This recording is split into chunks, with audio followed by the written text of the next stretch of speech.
Froh friends, welcome back to the collective. Take a breath, drop your shoulders, unclench your jaw. You made it. Picture this. You just bought a house. Or maybe you've decided to renovate the one you're in. You watch a few dozen hours of HGTV, you hire a contractor, and you tear down all the walls. You spent tens of thousands of dollars to create that stunning, magazine-approved, open-concept main floor. It's airy, it's bright, the sightlines are endless. You can see from the front door all the way through the kitchen to the back fence. It looks incredible on Instagram. Then you throw a dinner party. You have this massive, beautiful, sprawling living room with a gorgeous modular sofa floating right in the middle of it. But as the evening progresses, where does everyone actually end up? They end up huddled around the kitchen island, or they crowd into the small, somewhat awkward hallway, or they fight over the one corner seat at the sectional that happens to have a solid wall behind it. And on a Tuesday night, when it's just you trying to relax after a brutal day of work, you sit on that beautiful floating sofa, and instead of feeling rested, you feel itchy.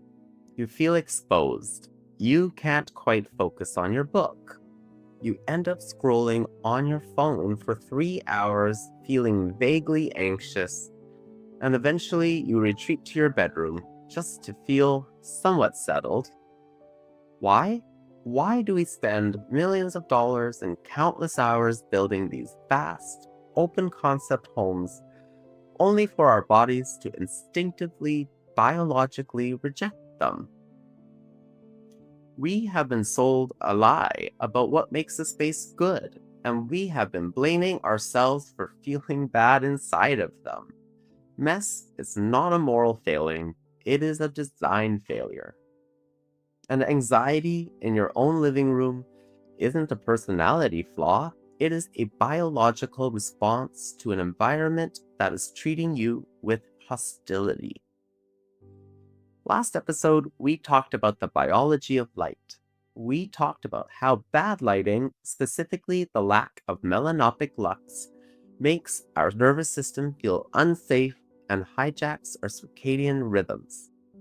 We talked about psych baths, those environmental time givers that tell your brain whether it should be pumping out cortisol to fight the tiger or melatonin to go to sleep.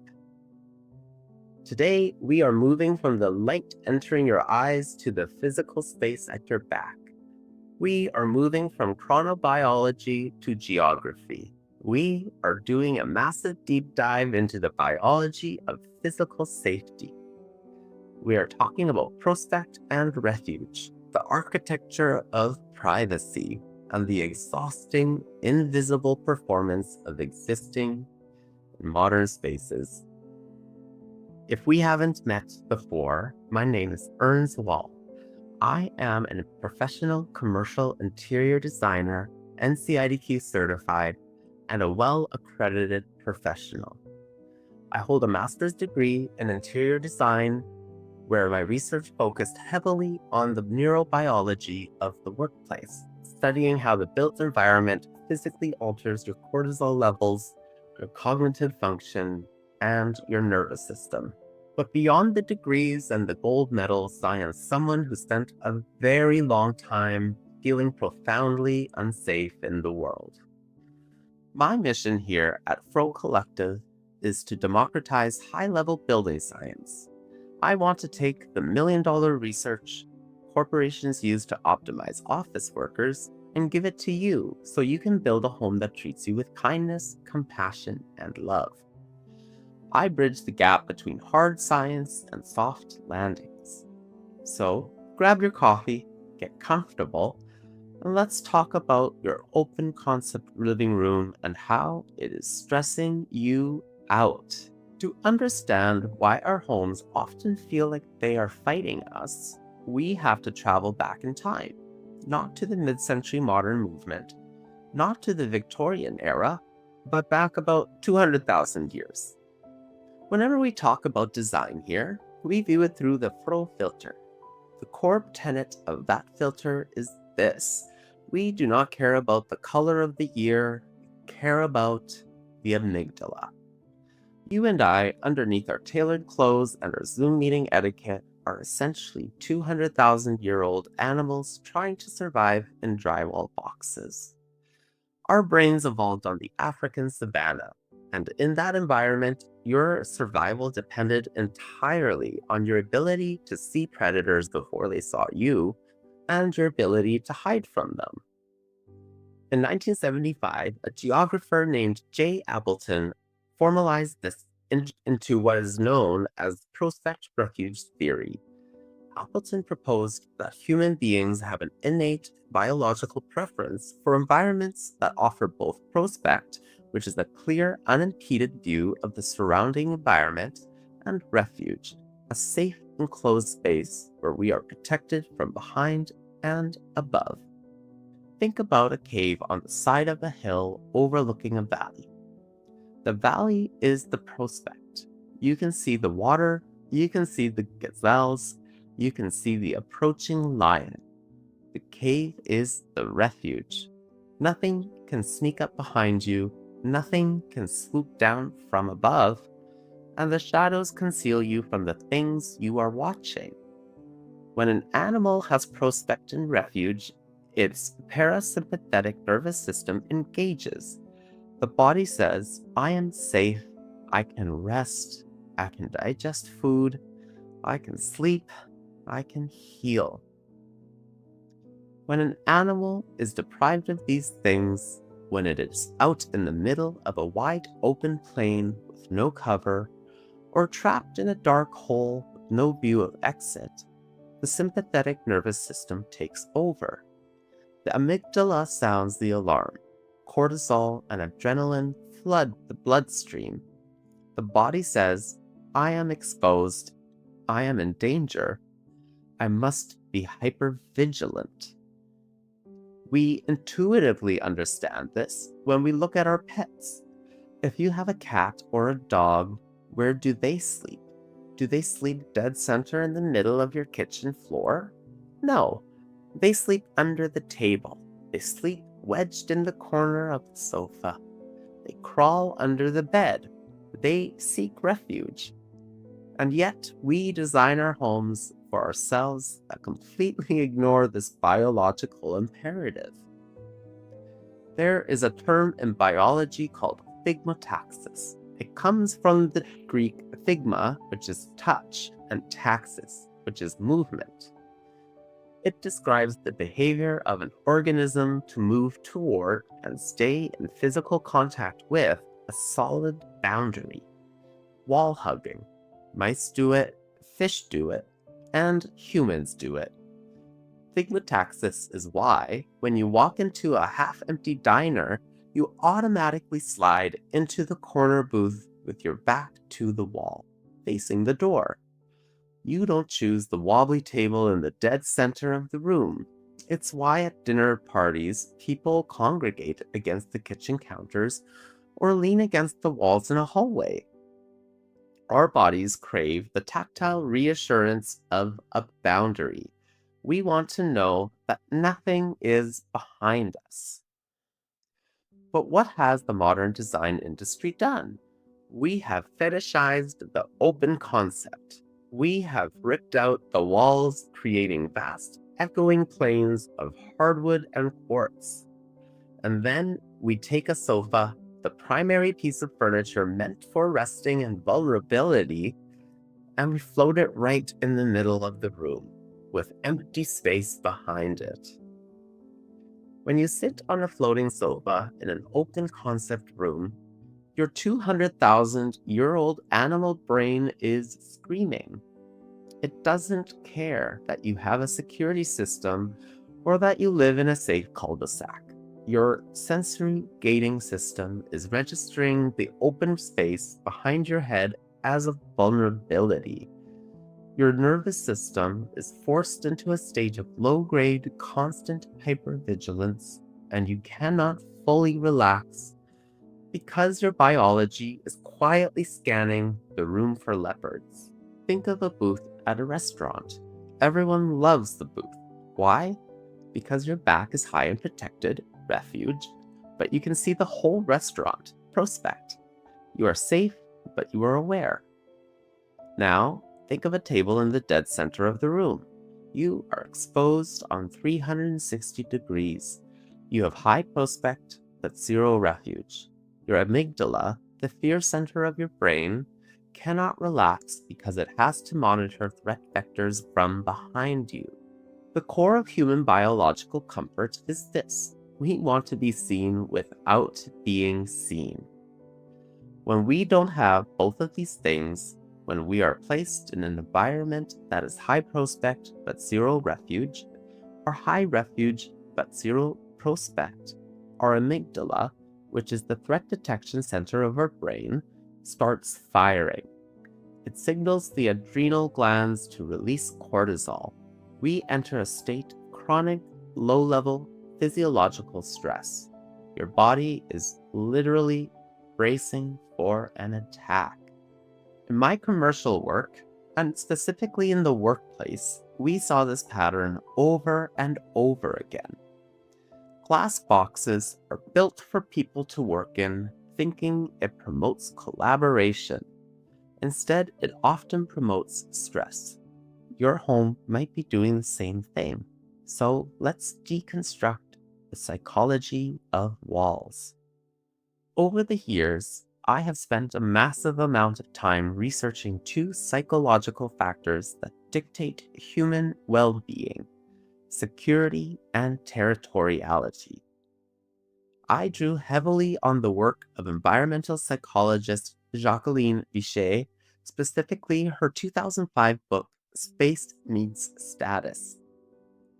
Vichet argues that security in the built environment isn't just about keycards and deadbolts. It is biological security.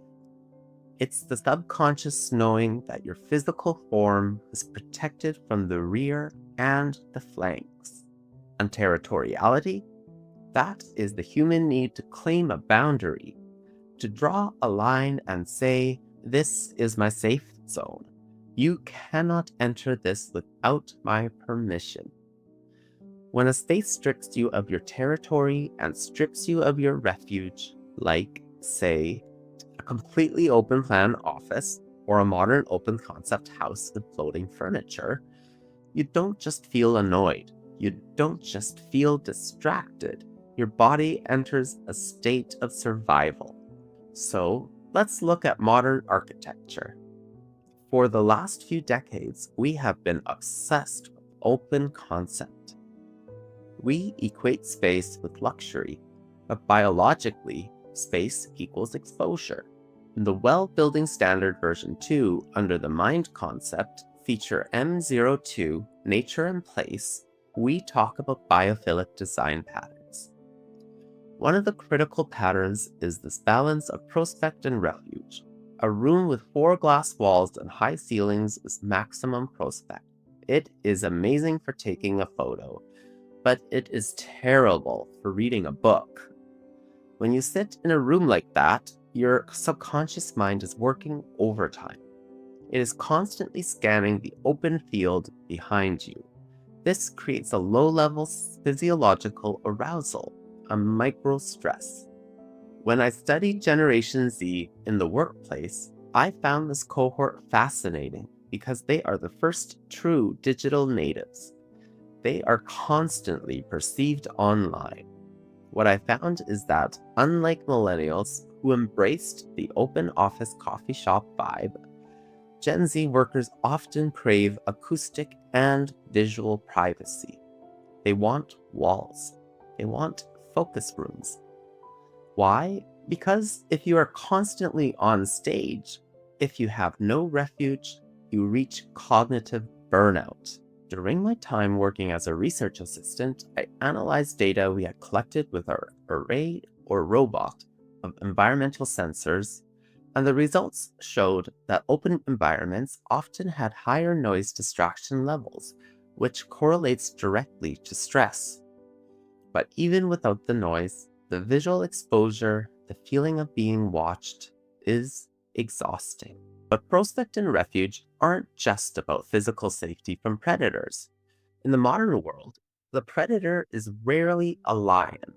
Today, the predator is usually overstimulation, scrutiny, and performance. This brings us to the concept of privacy, which is deeply intertwined with Prospect and Refuge. In commercial design, when we are hired to fix a sick building, and yes, sick building syndrome is a very real, documented phenomenon, we often find that the root cause isn't just bad air quality, it's the catastrophic lack of privacy. Let me throw some hard science at you. In a vast amount of literature on workplace design, much of which I have pored over from my master's practicum, the data is conclusive. Open plan offices, which were designed to foster collaboration, actually do the exact opposite. A landmark 2011 study by Yankee and colleagues in the Journal of Environmental Psychology measured the cognitive performance and restoration of workers in open plan versus closed offices. The results? Open plan noise significantly increases cognitive load, increases fatigue, and decreases motivation. When you are in an open space, you are subjected to what researchers call irrelevant speech. Your brain cannot help but process the conversations happening around you. It takes cognitive energy to filter out that noise. Another study by Smith-Jackson and Klein in 2008 demonstrated that the lack of acoustic privacy in open plans directly spikes mental workload and stress. It literally takes you 23 minutes to regain deep focus after a minor interruption. Now, take that commercial data and bring it home. Your house is supposed to be your ultimate refuge. But if you live in an open concept home, especially with a family or roommates, you have zero acoustic or visual privacy. The sound of the dishwasher, the TV, someone talking on the phone, the kids playing, it all bounces off the hard surfaces and floods the entire main floor. This acoustic chaos is perceived by the nervous system as a threat. High reverberation times, which are common in minimalist, drywall-heavy, hard-floored homes, mimic the acoustic properties of a cave. In a primal setting, sudden echoing noises mean danger. Your body reacts by raising your heart rate and releasing stress hormones. You are experiencing the residential equivalent of sick building syndrome. When a space makes you feel exposed, it is a design failure. Never shame yourself for needing to hide. Hiding is healing. I think about this need for refuge a lot. I think about territoriality, and I think about it mostly when I look at my own history. If you are new to this collective, you should know that my family has been running for a very, very long time, for over 20 generations, over continents and oceans. 500 years ago, my Dutch ancestors were known as the masters of water. The wall side of my family built the dikes of Europe to keep the sea out. They built the boundaries. The wheeler side of my family, my mother's side, were the breach dwellers. They were the people who lived in the lowlands, right where the water would flood if the dikes broke. When the Inquisition came, my ancestors traded mastering water for mastering flight. They ran from the swamps of Prussia to the steppes of Russia, to the freezing snows of Canada, and eventually down to the deserts of Mexico. I was born at the very end of that run. I was born in a Mennonite colony in northern Mexico. I was a gay kid in a deeply high-control religious community. When you grow up in a high-control environment, you have no territory. Your body is not your own. Your thoughts are policed, Your future is predetermined. I had no prospect. I could not see a safe future for myself out on the horizon. And I certainly had no refuge. I had no place where my back was protected. I had no place where I could safely just be.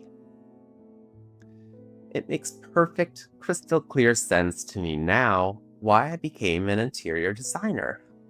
I have spent my entire adult life trying to design my way into belonging. I am a breach dweller trying to build a dike that will hold. When I was little, I had this thing in the living room called the Lego corner. It wasn't anything special.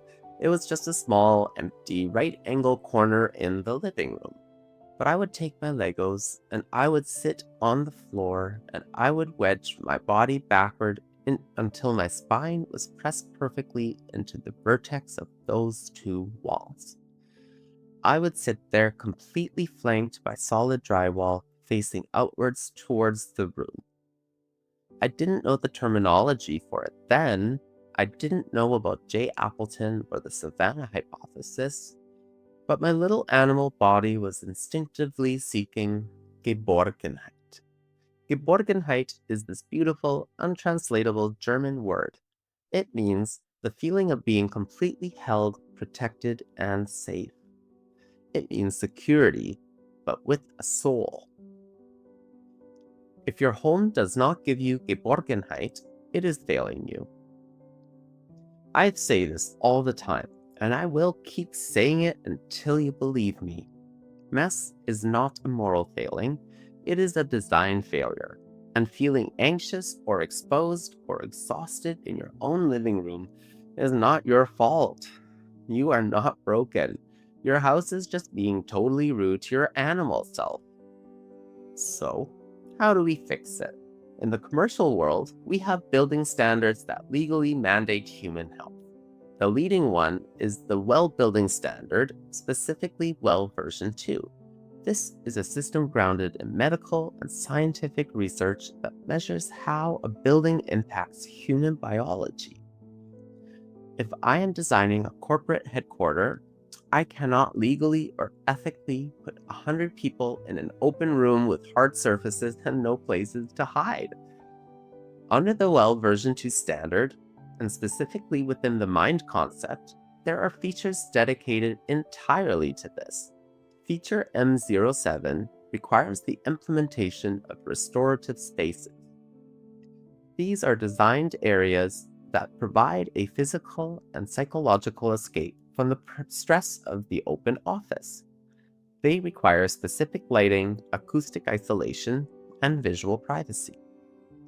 Furthermore, the sound concept, feature S01 and S02, mandates sound mapping and maximum noise levels. We use things like NRC, which is noise reduction coefficients, to measure how much sound a surface absorbs, and STC, which is sound transmission class, to measure how well a wall blocks sound. We use sound masking systems, white noise or pink noise, to raise the ambient sound floor so that distracting conversations are muffled. We do all of this because the data proves that if we don't, the workers' cortisol spikes, their cognitive performance drops by up to 66%, and they burn out.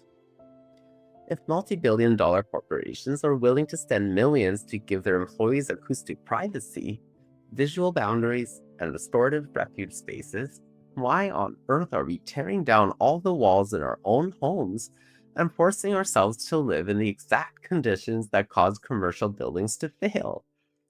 You do not need a commercial budget to fix this. You just need to apply the biology. Here is how we take the hard science of WELL standards and evolutionary psychology and translate it into soft landings for your home. Here are 3 concrete, actionable steps you can take this week to design for your nervous system. Step 1.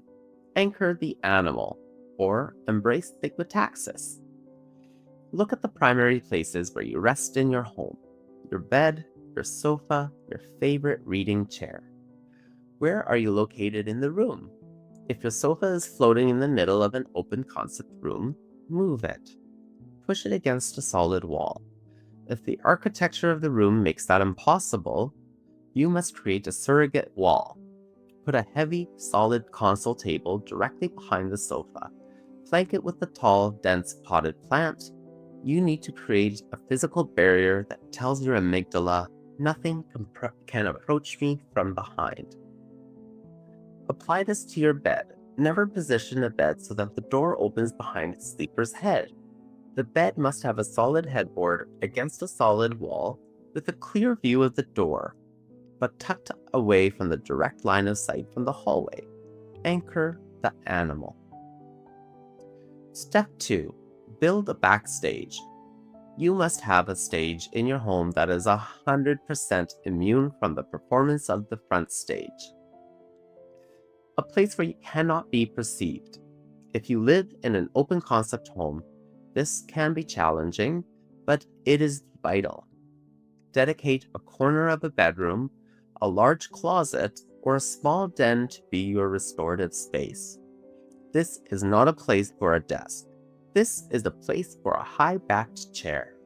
A high-backed chair, like a classic wingback, is a piece of microarchitecture, and the high back and the side wings literally create a physical refuge around your head and shoulders, which block peripheral visual distractions and dampening acoustics.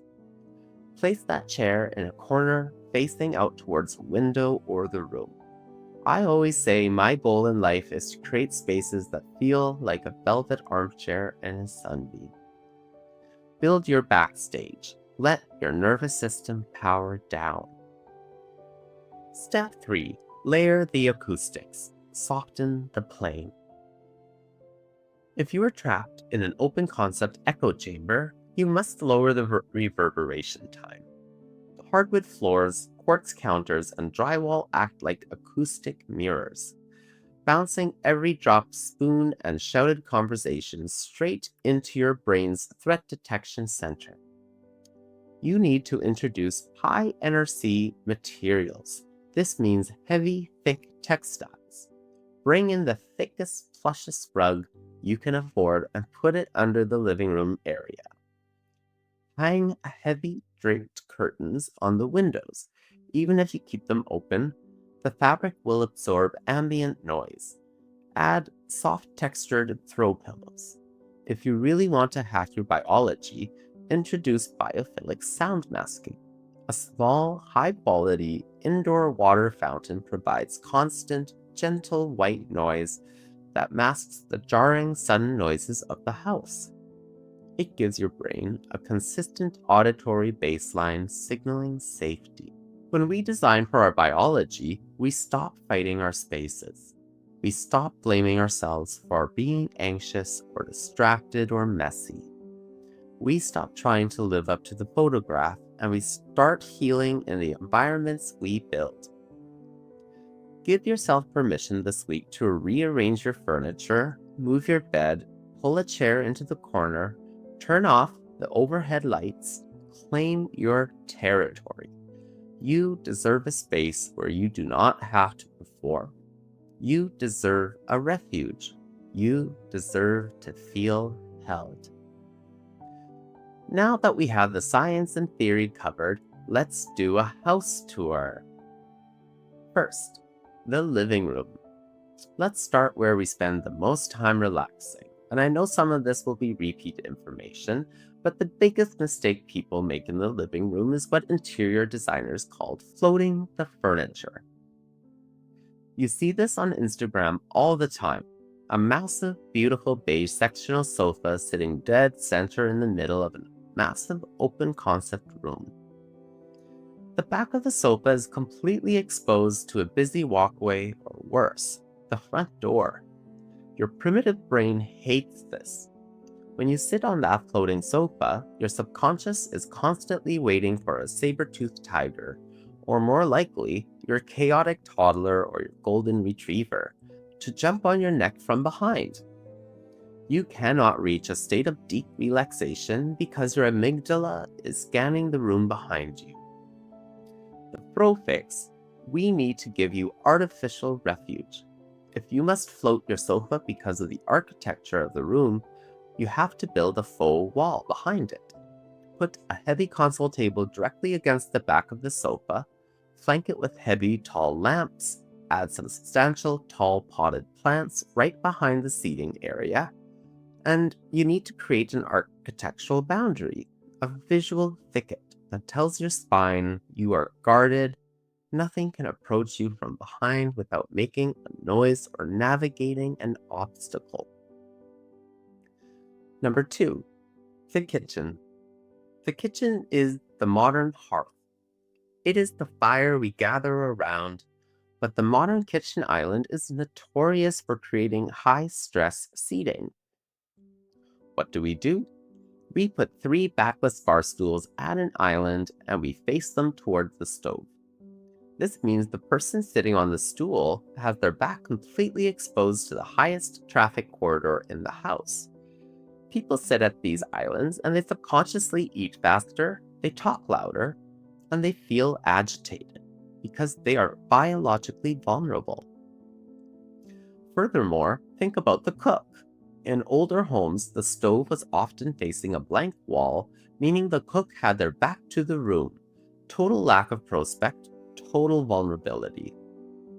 The Froh fix, if your island seating is exposed, we need to manipulate the lighting to create psychological refuge. Lower the pendant lighting slightly over the island. This creates a visual tent or canopy over the people sitting there.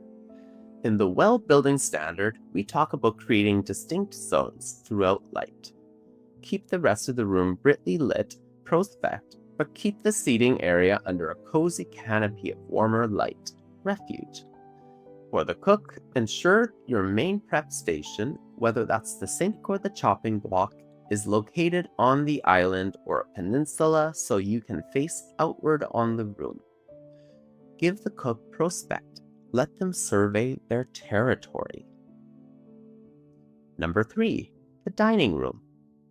This is about power dynamics and vulnerability. Have you ever noticed that at a restaurant, the most powerful person in the group, or the person who arrived first, always takes the seat facing the door? It's called mafioso seating. They want prospect. They want to see who is coming in. If you have a dining room table where half the chairs have their backs to a busy hallway or an open door, those people will have higher cortisol levels during the meal. The Froh fix, anchor the head of the table near a solid wall. If people must sit with their backs to a walkway, use dining chairs with high, solid backs rather than low or spindly backs. The high back of a chair acts as a physical shield. It provides localized thigmotaxis. It tells the body, you are shielded. Number 4, the bedroom. In evolutionary terms, the bedroom is the ultimate cave. This is where we go unconscious. This is where we repair ourselves. If the prospect refuge balance is off here, your sleep architecture will be destroyed. The biggest mistake is placing the bed on the same wall as the door, or placing it directly in the firing line of the doorway. If you are sleeping in the same wall as the door, anyone can enter the room and be standing right next to your bed before you can see them. Zero prospect. The Froh fix, the bed should be placed on the wall furthest from the door. You need to be able to see the threat entering the room, prospect, from the deepest, most protected corner of the cave, refuge. And please, listen to me. Give yourself a solid, heavy headboard. A metal frame with bars is not enough. You need wood or heavy upholstery. A solid headboard is physical grounding for your nervous system. It simulates the solid rock wall of the cave. Number 5, the bathroom. This is the room where we are at our most physically and emotionally vulnerable. We are naked. We are engaging in biological functions. Territoriality is massive here. The Froh fix, The hardware on the bathroom door needs to click loudly and lock securely. You need tactile confirmation of your boundary. If you have a window over the tub or shower, use frosted glass or heavy bottom-up blinds. But the biggest fix here is acoustic. In the International Well Building Standard Feature S04, it covers sound masking and acoustic privacy. If your bathroom echoes, you will feel exposed because your animal brain knows that if you can hear the house can hear you. Add heavy textiles like thick towels. Soften the acoustic reverberation so you don't feel like you are performing your private life for the entire house. I am not telling you to put walls back up in your house. I know we love the light. I know we love watching the kids while we cook. But we need to reintroduce refuge into the prospect. We need to build caves within the cathedral. Now, let's step out of the house and into the workplace. We touched on this last episode, but we need to look at it through the lens of prospect and refuge. For the last 20 years, corporate architecture has been obsessed with the open plan office. We tore down the walls. We tore down the cubicles. We built massive warehouse-style floors with rows and rows of long desks. We did this under the guise of collaboration and transparency. But let me tell you what the data says. Studies show definitively that open plan offices destroy productivity. They kill focus. Why? Because an open plan office is 100% prospect and 0% refuge. You are on display all day. Your screen is visible to anyone walking behind you. You have no territory, no territorial control. You cannot adjust your lighting, temperature, or your acoustic privacy. Your amygdala is firing for 8 hours straight. It is exhausting. And here is where the generational divide gets fascinating. Baby boomers entered a workforce that rewarded loyalty with hierarchy. The ultimate goal was the private corner office. The corner office is the ultimate expression of prospect and refuge. You have a door you can close, and you have 2 walls of windows looking out over the city. It is a status symbol, but it is also a biological sanctuary. Generation Z is entering a workforce that is entirely different. They are the most technologically hyper-connected generation in history, but they are also reporting the highest levels of anxiety and sensory overload. When they enter a 100% open plan office, they don't see collaboration. They see a threat to their focus. The pro fix for the workplace.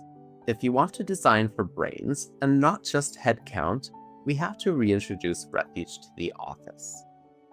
Number 1, enclaves. These are small, acoustically sealed, single-person rooms. Phone booths, high-backed acoustic seating pods. Generation Z desperately needs these spaces to retreat into. They need to be able to step off the front stage of the open office, go into their enclave, protect their backs, and do deep, focused work without feeling perceived. Number 2, the bullpen. For team spaces, you need high internal visibility so the team can collaborate, but you need a boundary separating that team from the rest of the company. You cannot just put a team of accountants in the middle of a walkway. Use bookshelves, acoustic screens, or plant walls to create a thicket around the department.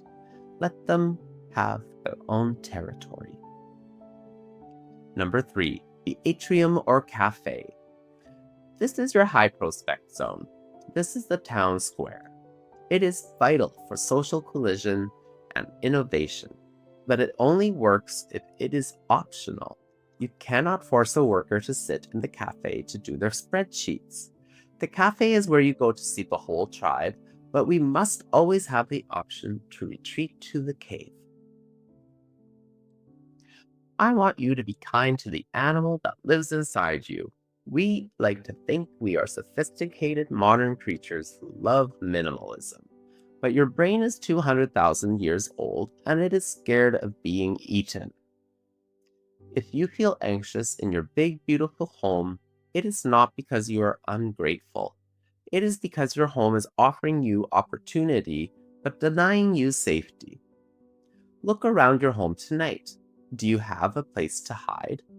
If not, build one. Pull a chair into a corner. Turn on a low lamp. Create your refuge. You deserve to feel held.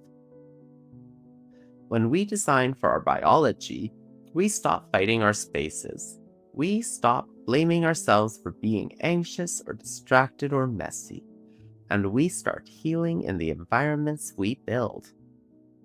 Give yourself permission this week to rearrange your furniture. Move your bed. Put a plant behind your sofa.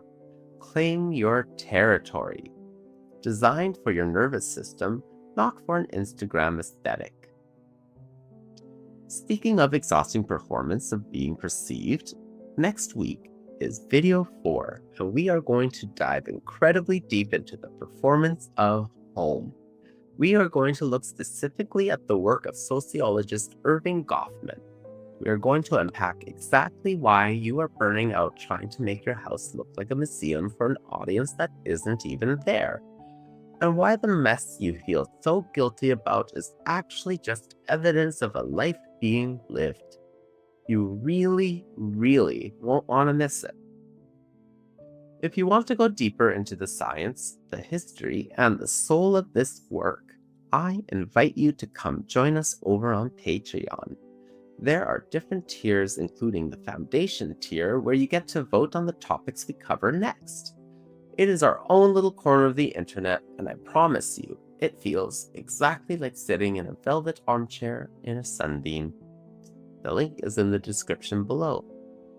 And if you can't pledge right now, that is totally fine. My mission is to democratize this knowledge.